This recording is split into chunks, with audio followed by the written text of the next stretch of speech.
President, the first year of Democrat governance in Washington has produced surging inflation, a disastrous withdrawal from Afghanistan, and a massive border crisis.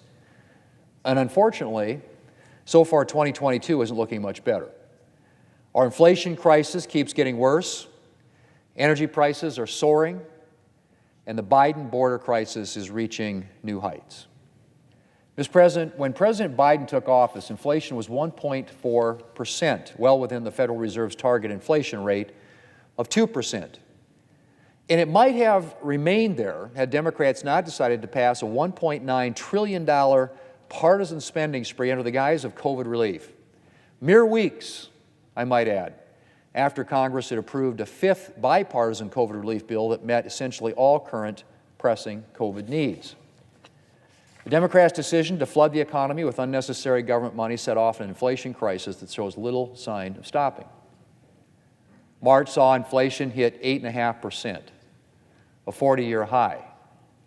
Everywhere Americans look, they're paying more.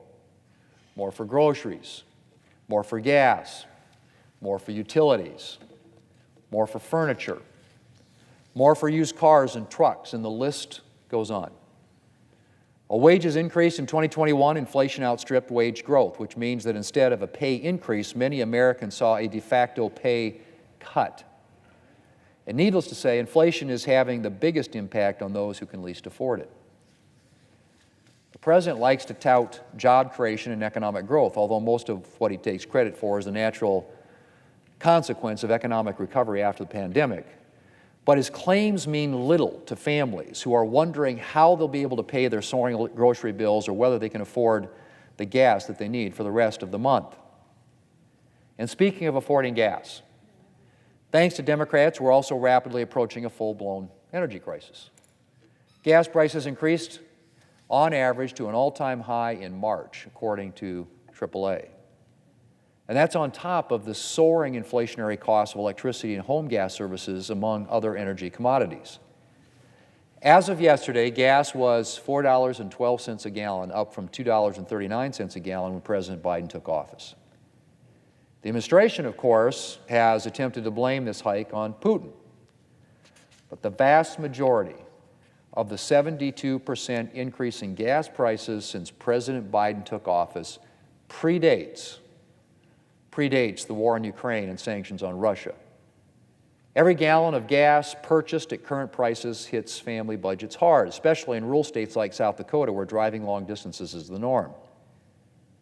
Diesel averaged $2.68 a gallon in January of 2021. As of yesterday, it was $5.07. Now, that not only hits our transportation sector and truckers, but farmers across the country as they plant their fields this spring. Mr. President, there is no easy solution on inflation. But the first imperative is to do no more harm. Once Democrats saw the inflationary effects of their $1.9 trillion spending bill, they should have instantly resolved to refrain from any more unnecessary government spending. Big spending, however, is a way of life for Democrats. And so instead of committing to spending restraint, they spent last fall pushing for a second massive spending spree that would have made our inflation situation that much worse. And while that reckless tax and spending spree was mercifully halted in the Senate last December, the President's recent budget request made clear that Democrats are still intent on implementing many of their tax and spending spree's measures. That's right. Democrats unleashed the worst inflation in 40 years by flooding the economy with unnecessary government money, and they still want to double down on that strategy. If Democrats have their way on government spending, our inflation crisis could last for years to come. Mr. President, while there are few things the President and Democrats can do to speed up the end of their self-inflicted inflation crisis, other than not making it worse, there are actions that Democrats can take to address the high energy costs that Americans are facing. And chief among those things is unleashing American energy production of both alternative and conventional energy. Unfortunately, the President seems pretty committed to doing the opposite when it comes to conventional energy. He's asked other countries to increase their conventional energy production, but he has made it clear that he is not interested in seeing the United States do the same. While his administration is finally conducting sales for new onshore oil and gas leases, it has reduced the land available for such leases and substantially increased the royalty rate, sending a clear signal to American energy producers that the administration is reluctant to collaborate with them. Meanwhile, the Securities and Exchange Commission has proposed requiring costly new financial disclosures that would discourage investment in conventional energy production. Mr. President, while Democrats may wish it weren't so, the fact of the matter is that our country will still need oil and natural gas for years to come.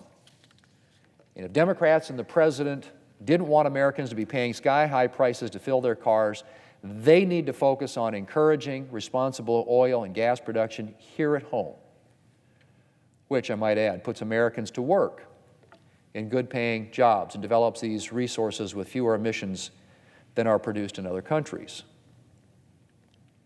Forcing our country to increase our reliance on foreign energy sources will do nothing but drive up energy prices, not to mention jeopardizing national security. Boosting domestic production, on the other hand, would drive down energy prices while ensuring that we don't have to rely on dictators or unstable countries for energy.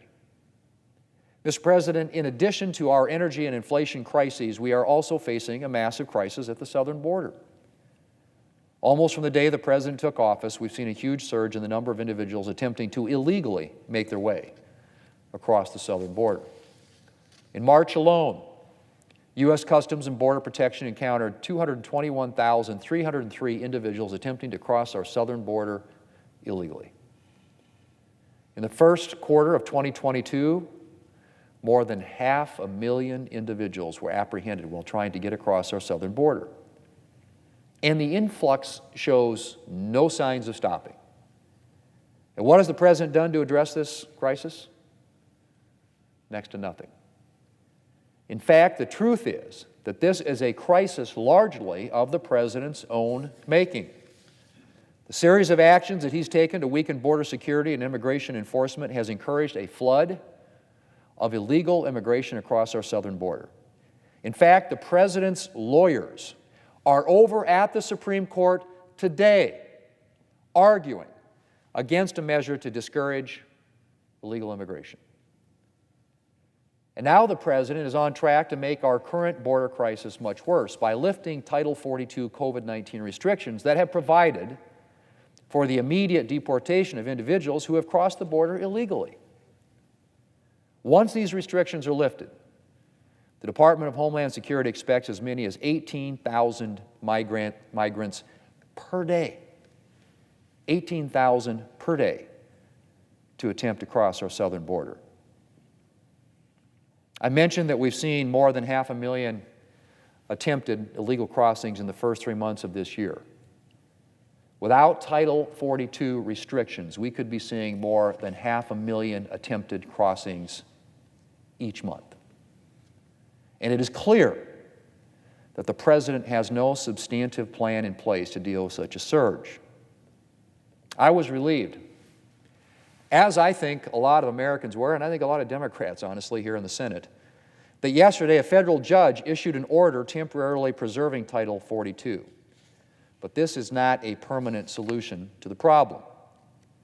Title 42 should not be lifted until the President has a robust plan in place for discouraging illegal immigration, securing our border, and preventing human trafficking and drug trafficking, and quickly deporting those who seek to illegally enter our country.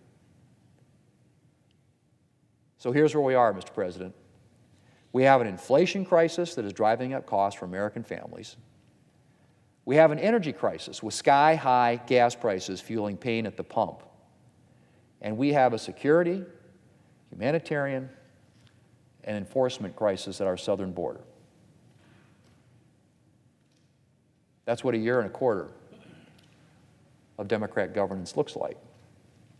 And since Democrats show no signs of taking steps to address these crises, that's what Democrat governance is likely to look like for the foreseeable future. Meanwhile, the American people will continue to pay the price.